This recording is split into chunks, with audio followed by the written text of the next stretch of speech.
Chapter 17 The Divisions of Faith Yog through discerning the three divisions of faith. Arjuna inquired, O Krishna, what is the situation of those who do not follow the principles of scripture but worship according to their own imagination? Are they in goodness, in passion, or in ignorance? The Supreme Personality of Godhead said, according to the modes of nature acquired by the embodied soul, one's faith can be of three kinds, in goodness, in passion, or in ignorance. Now hear about this. O son of Bharata, according to one's existence under the various modes of nature, one evolves a particular kind of faith. The living being is said to be of a particular faith according to the modes he has acquired.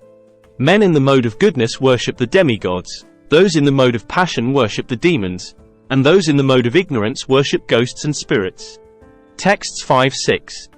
Those who undergo severe austerities and penances not recommended in the scriptures, performing them out of pride and egoism, who are impelled by lust and attachment, who are foolish and who torture the material elements of the body as well as the supersoul dwelling within, are to be known as demons. Even the food each person prefers is of three kinds, according to the three modes of material nature. The same is true of sacrifices, austerities, and charity. Now hear of the distinctions between them. Foods dear to those in the mode of goodness increase the duration of life, purify one's existence, and give strength, health, happiness, and satisfaction. Such foods are juicy, fatty, wholesome, and pleasing to the heart.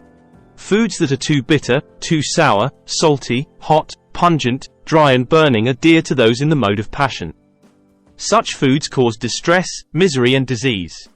Food prepared more than 3 hours before being eaten, food that is tasteless, decomposed, and putrid, and food consisting of remnants and untouchable things is dear to those in the mode of darkness. Of sacrifices, the sacrifice performed according to the directions of Scripture, as a matter of duty, by those who desire no reward, is of the nature of goodness. Text 12. But the sacrifice performed for some material benefit, or for the sake of pride, O chief of the Bharatas, you should know to be in the mode of passion. Any sacrifice performed without regard for the directions of Scripture, without distribution of prasadam, spiritual food, without chanting of Vedic hymns and remunerations to the priests, and without faith is considered to be in the mode of ignorance.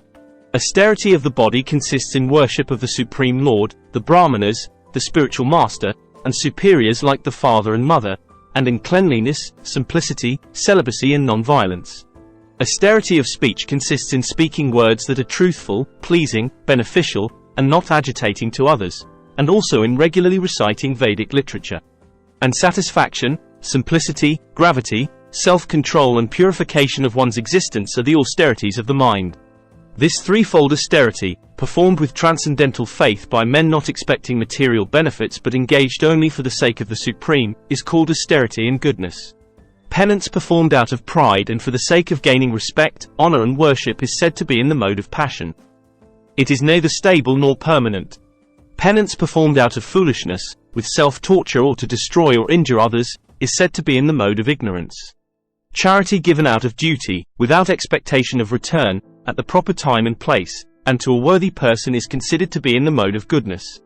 But charity performed with the expectation of some return, or with a desire for fruitive results, or in a grudging mood is said to be charity in the mode of passion. And charity performed at an impure place, at an improper time, to unworthy persons, or without proper attention and respect is said to be in the mode of ignorance. From the beginning of creation, the three words Om Tat Sat were used to indicate the supreme absolute truth. These three symbolic representations were used by Brahmanas while chanting the hymns of the Vedas and during sacrifices for the satisfaction of the Supreme.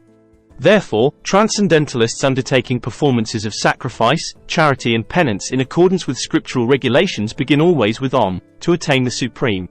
Without desiring fruitive results, one should perform various kinds of sacrifice, penance, and charity with the word Tat. The purpose of such transcendental activities is to get free from material entanglement.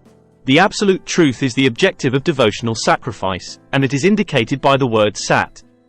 The performer of such sacrifice is also called Sat, as are all works of sacrifice, penance, and charity which, true to the absolute nature, are performed to please the Supreme Person, O son of Pritha. Anything done as sacrifice, charity, or penance without faith in the Supreme, O son of Pritha, is impermanent. It is called a Sat and is useless both in this life and the next. Thank you for watching. If you enjoyed this content, Don't forget to hit the like button, share with your friends, and subscribe for more exciting updates.